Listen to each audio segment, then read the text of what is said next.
What do we feel about the entire thing?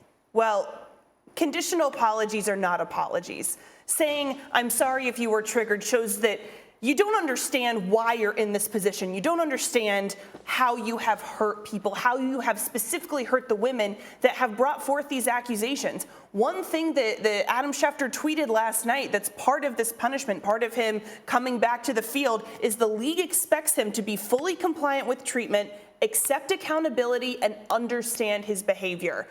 In apologizing only in controlled situations, he doesn't understand his behavior. He is not showing accountability. The only time he's used the word accountability recently was in an interview with a Browns employed sideline reporter. That's a controlled environment. He also showed some remorse in a written statement issued. But when he was talking with local reporters in Cleveland who were asking him the questions, that's when he contradicted himself and said, I stand on my innocence. I apologize to everyone. I apologize to all women. I don't need an apology. I need you to apologize to the women that you hurt, that you caused pain to.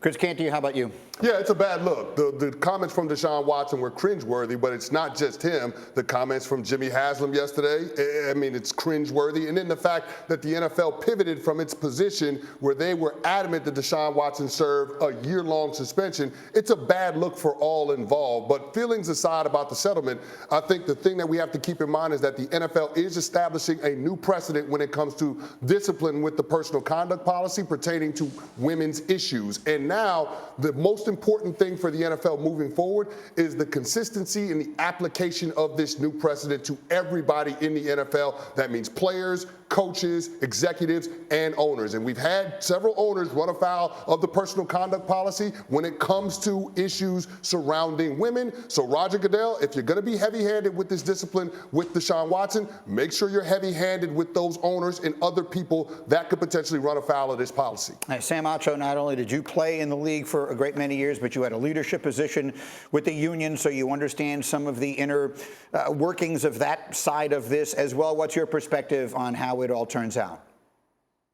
Yeah, I see this as a teaching moment. I know in football, a lot of times you'll use someone else's mistake to learn from it. I mean, for me, I see this as a situation where what you do in the dark will come to the light. Even if you think that no one else knows about it, it's going to get found out. So if you have an issue, right, like get it addressed before it turns into something huge. And then secondly, if you've made a mistake, apologize genuinely, like wholeheartedly. Don't give half-hearted apologies. And so for me, I think there's 2 points. The point of we talked about it, the counseling piece. He's going to counseling, going to therapy. Do that earlier, and hopefully it works right down the line. He gets better. But also the point of genuine remorse, genuine accountability. I think that's the piece that we're seeing missing, at least when you watch some of these interviews that we're seeing here. Perhaps that is a piece that can come from what Brooke was talking about, which is that therapy and going through and doing the work that Roger Goodell said that he is expected to do. Perhaps his perspective on all this will be different when this suspension concludes. We'll have to wait and see.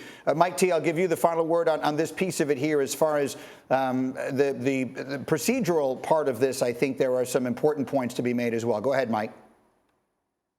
Yeah, just from the magnitude of the economics here, he's only going to miss $632,500 worth of paychecks.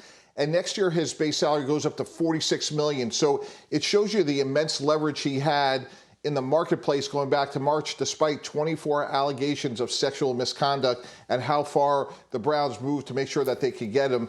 And the other part that's really interesting is the league, as Chris Canty alluded to, wanted a full season suspension. That's why they had the collectively bargained right exercise to appeal Judge Robinson's initial decision of 6 games.